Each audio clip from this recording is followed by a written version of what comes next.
Hi guys, welcome to my channel harmony Naresh. ఈ వీడియోలో మనాలిలో మా డే 3 ఎలా జరిగిందో అది షేర్ చేస్తున్నాను.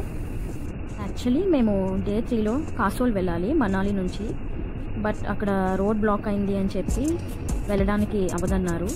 సో మనాలిలో ఇంకా చూడలేని ప్లేసెస్ ఏమైనా ఉంటే అవన్నీ కవర్ చేద్దామని ఇంకా డిసైడ్ అయ్యాం. అక్కడ బియాస్ రివర్ పైన బ్రిడ్జెస్ చాలా బాగుంటాయి. సో ఏదో ఒక రోజు అక్కడ ఫొటోస్ వీడియోస్ తీసుకుందాం అనుకున్నాం. సో ఈరోజు ఎలాగో వెళ్ళిపోతాం కదా అని చెప్పి ఇంకా అక్కడ ఒక బ్రిడ్జ్ దగ్గర ఆగి ఫొటోస్ వీడియోస్ అన్నీ క్లిక్ చేసుకున్నాం. సో ఇప్పుడు వెళ్తున్నది ఒక వాటర్ ఫాల్కి, చాలా దూరంలోనే ఉంటుంది మనాలికి. సో ఈ జానా వాటర్ ఫాల్స్కి వెళ్ళాలంటే ఒక పెద్ద కొండ ఉంటుంది. కొండంతా ట్రావెల్ చేసుకుంటూ వెళ్ళాలి. ఒక 1 hour పడుతుంది. కాకపోతే మొత్తం హిల్ టాప్ మీదకి వెళ్ళడానికి రోడ్ ఉంటుంది కాబట్టి కార్లో వెళ్ళిపోవచ్చు. ఆ వాటర్ ఫాల్స్కి రీచ్ అయ్యే రూట్ అయితే చాలా బాగుంది. కింద నుంచి 5 వరకు మొత్తం గ్రీనరీ. ఏదో ఫారెస్ట్లోకి వెళ్ళిన ఫీలింగ్ వచ్చింది ట్రావెల్ చేస్తుంటే. నేను కొంచెం ఎర్లీగానే స్టార్ట్ అయ్యా మార్నింగ్.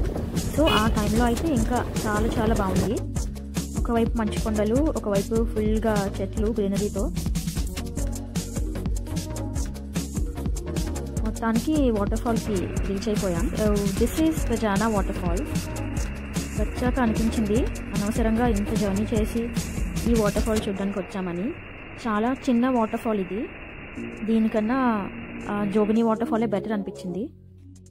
ఇక్కడికి వచ్చే కన్నా వేరే ఇంకేదైనా ప్లేస్కి వెళ్ళి ఉంటే బాగుండేది అనిపించింది వచ్చాక. ఇక్కడ ముందున కొంచెం సిట్టింగ్ ఏరియాలా ఉంది. అక్కడ కూర్చొని కొంచెం టైం స్పెండ్ చేయొచ్చు అలా వాటర్ ఫాల్ చూస్తూ. ఇంకా వాటర్ ఫాల్కి వచ్చాం కదా, సో కొన్ని ఫొటోస్ వీడియోస్ తీసుకున్నాం. ఇక్కడ కూడా చాలా హ్యాండ్మేడ్ ఐటమ్స్ ఉన్నాయి షాప్స్. ఈ వాటర్ ఫాల్ పక్కనే ఈ మనీరామ్ ధాబా అని చెప్పి చాలా ఫేమస్ అని విన్నాం. సో అక్కడ రెడ్ రైస్ ఫేమస్ అని కూడా విన్నాం. సో ట్రై చేద్దాం అనుకున్నాం, ఎలాగో లంచ్ టైం అయిందని. ఈ ధాబా ఎంట్రన్స్ నుంచి ఫుల్గా డెకరేట్ చేసి ఉంటుంది. ఫోటోగ్రాఫ్స్, డ్రీమ్ క్యాచర్స్, ఇంకా ఇలాంటివి చాలా చాలా ఉన్నాయి. సెలబ్రిటీస్తో దిగిన ఫొటోస్ కూడా ఉన్నాయి. ఫొటోస్లో కనిపిస్తున్నారు కదా, ఆ తాతగారు అయితే దీనికి ఫౌండర్ అంట ఈ వాటర్ ఫాల్కి.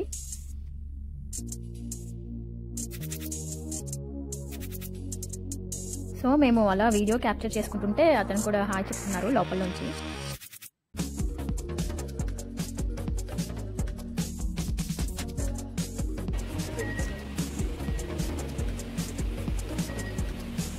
వీళ్ళ కిచెన్ అండ్ డైనింగ్ ఏరియా అంతా ఇక్కడే ఉంటుంది, ఈ చిన్న డాబా లోపలే.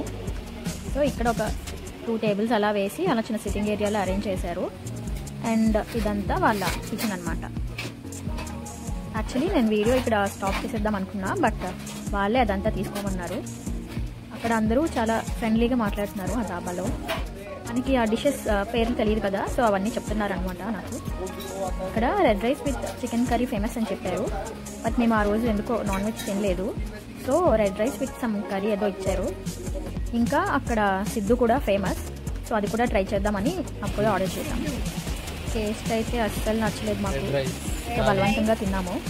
అసలు దేంట్లో ఏది కలుపుకొని తినాలో కూడా మాకు తెలియట్లేదు. సో ఆ తాతగారు మాకు చెప్పారనమాట. అండ్ అడిగారు కూడా, కానీ బాగాలేదని చెప్తే మళ్ళీ ఫీల్ అవుతారని చెప్పి బాగుందని చెప్పి వచ్చేసాం బయటికి. సో ఇంకా నెక్స్ట్ వెళ్ళిన ప్లేసెస్ మీకు తర్వాత వీడియోలో పోస్ట్ చేస్తాను.